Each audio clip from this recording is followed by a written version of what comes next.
As If No Misfortune Had Occurred in the Night is an opera that combines two traditions, a European musical tradition and a Palestinian folkloric tradition.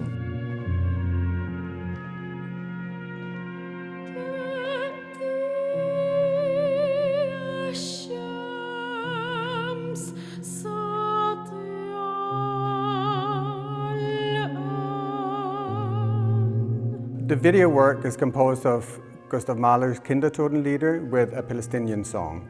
The idea was always to merge a European and an Arabic tradition so that gradually throughout the opera, the European song merges into the Arabic and vice versa, and it ends up in a classical setting with a soprano that is answered by her choir, and this is the overall fusion of the work where she sings in one song and they answer in the other song.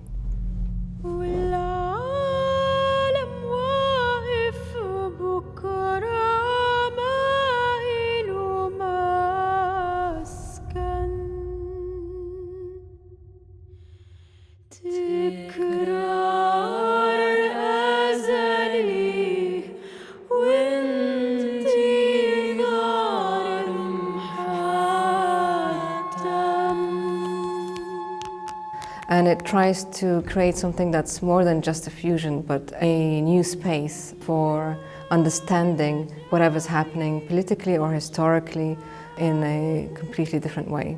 And I think it's part of what we usually work with, is trying to approach the work from a completely different angle, to bring light to, say, a political discourse that has reached an impasse, but actually create your own space where these issues can be talked about in a different way. In this particular piece, we tried to kind of bring in the political or the local political problem into a more universal one, and that's why the focus is really World War I.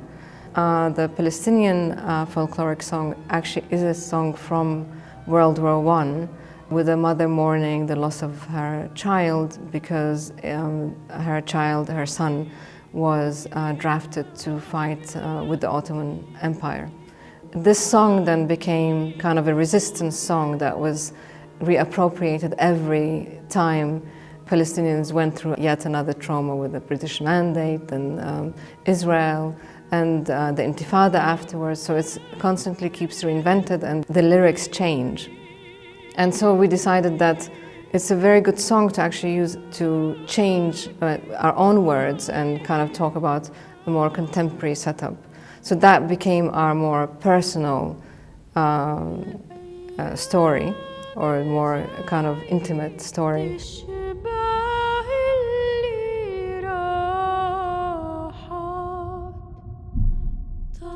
The installation we see here is inspired by a scene in the film.